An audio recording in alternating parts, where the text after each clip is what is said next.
Hoje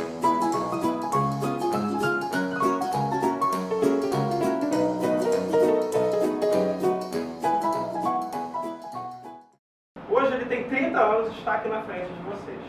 A Pinta, óbvio, permanece aqui até hoje. Essa história é minha. A gente começar a fazer brincadeira com as sombras para que a gente pudesse se distrair. Que isso? Que isso aqui? Eu falei assim, é meu trabalho. É isso? Assim? Inacabado? Essa coisa é feia?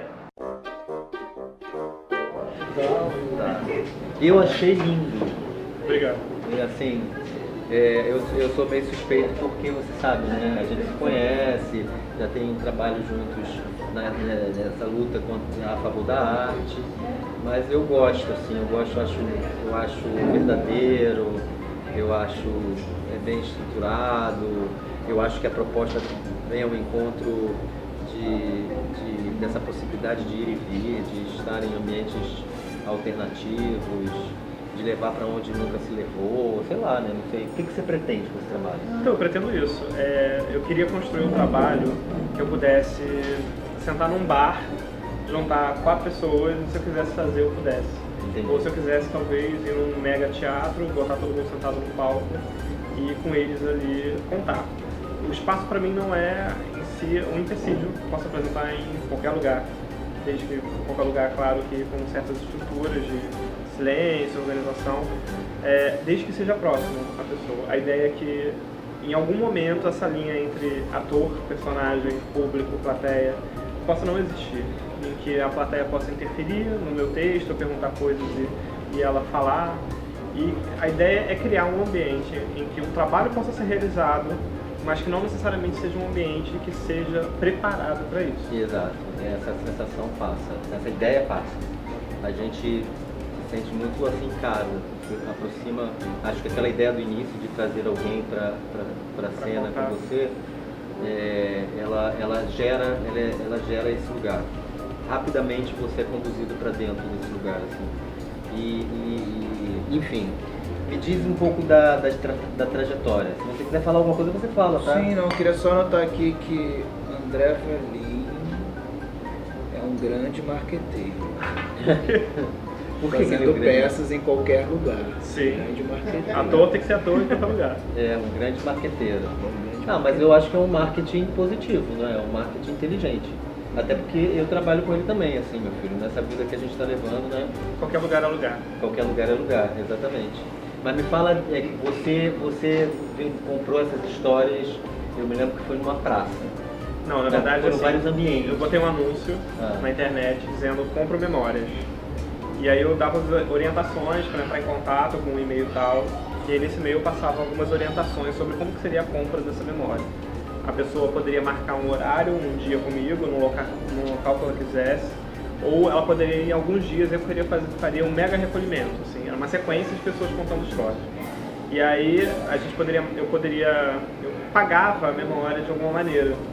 Ou eu, por exemplo, sentava numa livraria, eu pedia coisas pra gente comer, beber, e bancava. Ou fiz um piquenique, e a pessoa poderia ir, sentar, dividir aquele momento comigo. E aí a pessoa assinava um documento dizendo que a partir daquele momento aquela memória era minha. E eu poderia fazer do que eu quisesse com ela, desde que eu respeitasse critérios de não divulgar nomes, datas, locais, que pudesse identificar aquela pessoa. Teve alguma memória mais cabeluda, monstruosa, que você optou por não usar ou não quis pegar? Não, das memórias que me foram vendidas, não. Mas aconteceu um fato interessante. Eu gravava, a pessoa tinha 20 minutos para poder me contar a história. E eu encontrava com a pessoa, ligava o gravador, e durante 20 minutos ela poderia contar o que ela quisesse. O tempo que ela quisesse, da maneira que ela quisesse. O que acontecia? Depois desses 20 minutos, que eu desligava o gravador, ela contava coisas da vida dela que eram muito mais talvez interessantes e muito mais cabeludas, de estupro, de violência, do que o que tinha sido gravado. Só que, por uma questão ética, eu combinei de usar o que estava gravado. Que raiva, hein? Até porque eu precisava voltar esse material para poder ouvir a história. E a história que ela me contava quando não estava gravando, eu não tinha mais acesso a esse conteúdo. Então, é uma coisa interessante, porque a partir do momento que desligou, e aí ela, acho que já estava Pois é, relaxada, ela contava Aí coisas. você já está ali, nesse momento, o processo já estava acontecendo, porque eu percebo que ele continua, não sei se você vai me entender, quando a pessoa estava gravando, ela sabia que estava gravando. Sabia. Então ela ficcionava Isso. a verdade dela, né? E quando você dava um stop, aí sim vinha a verdade inteira, né? Original, ela assegurada por o quê? Pela promessa sua de que, olha, eu só vou usar o que está gravado. Exatamente. Né? Então, não pode ser que o que você relate aqui, como é o gravado, já seja algo um pouco... Quer dizer, essa ramificação da ficção, né?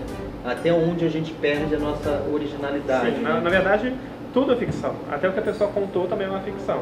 A memória que a pessoa A me contou, no momento que ela me contou, é uma verbalização de algo que aconteceu com ela muitos anos atrás.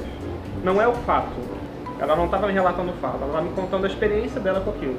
Só que a experiência dela com aquilo com 40 anos, possivelmente foi diferente da experiência dela se fosse relatado com 20. Às vezes era uma coisa que ela tivesse um trauma muito grande, mas aos 40 já não era tanto. Então a maneira como se conta, o que se esconde, é diferente. Entendi. E aí a minha ficção é uma ficção sobre a ficção sobre a ficção.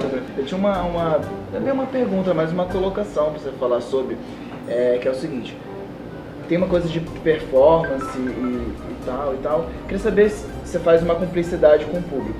Se por um acaso o público jogar alguma coisa que não tenha nada a ver com o que você planejou para a peça, e aí você joga, você coloca, sei lá. Pode me citar um exemplo? Não sei, de repente alguma pergunta que você Na hora que você jogou falou do e aí... remédio pra mulher aqui.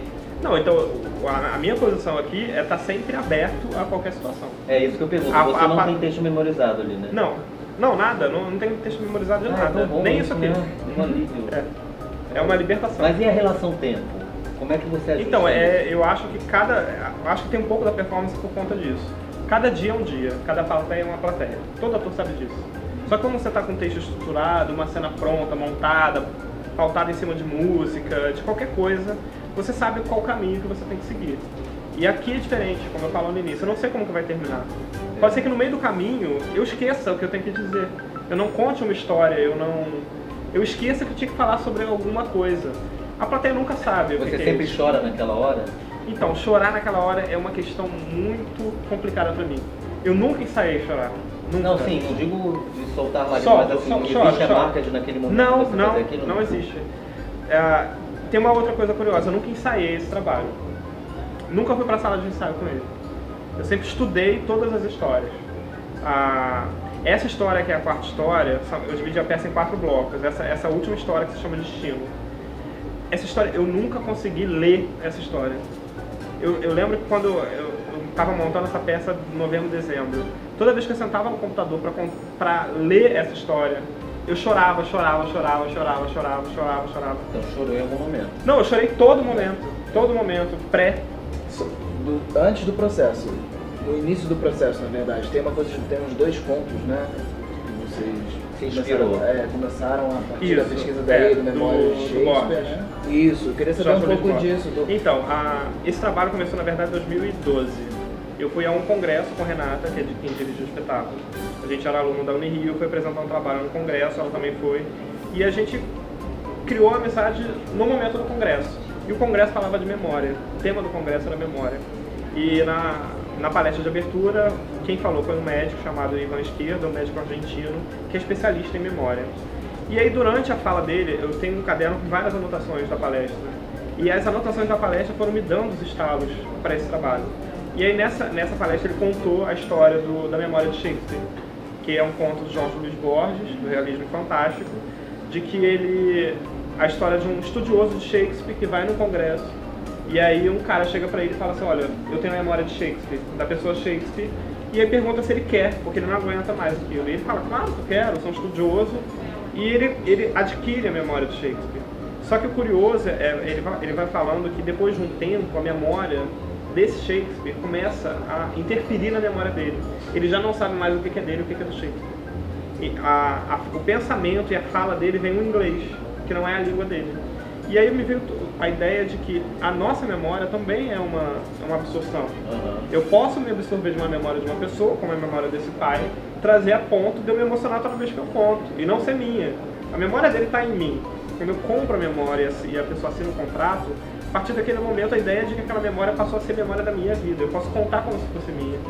E essa coisa do Borges, de você absorver a ponto de você não saber mais o que é seu e o que é isso.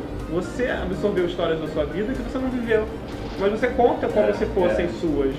E é isso. E o outro conto, que é um paralelo a isso, sem ser também, mas é Funes o Memorioso, que é um conto de um cara que leva um tombo e a partir daquele momento ele bate com a cabeça e a partir daquele momento ele passa a não esquecer de mais nada. Mas ele não esquece os detalhes nenhum. E isso passa a ser um problema porque ele não tem mais memória, ele tem informações, ele tem dados. E a memória tem um quê de esquecimento, precisa de espaço, e ele não consegue mais ter isso. E eu argumentei isso na vida, de que a gente vive uma vida de informação hoje em dia, mas de pouca experiência. A memória fica muito... E aí eu criei a ideia de que, já que a gente vive um momento em que há pouca experiência, e portanto pouca memória, por que não eu comprar a memória dos outros e vender para quem não tem? Talvez você nunca amou ninguém, você pode pegar essa história que eu contei e contar como se fosse sua. Bem, eu sou o Tom Marinho. Eu sou o André Valim. Eu sou o José Geraldo. E a gente esteve aqui no Vendo Memórias, na Livraria da Travessa, Shopping Leblon, às 8 horas, ainda tem mais um. Temos uma apresentação no dia 1º de outubro, sábado que vem, para poder encerrar. Então se vocês quiserem vir, assistir, chamar os amigos, cabem 50 pessoas aqui, dá para aconchegar todo mundo. E já tem alguma previsão para onde vai? Vai lá, vai, já. A previsão, olha, tenho muitas vontades, muitas ideias. Previsão mesmo, não sei. Ainda não tenho nada. Obrigado, gente, valeu.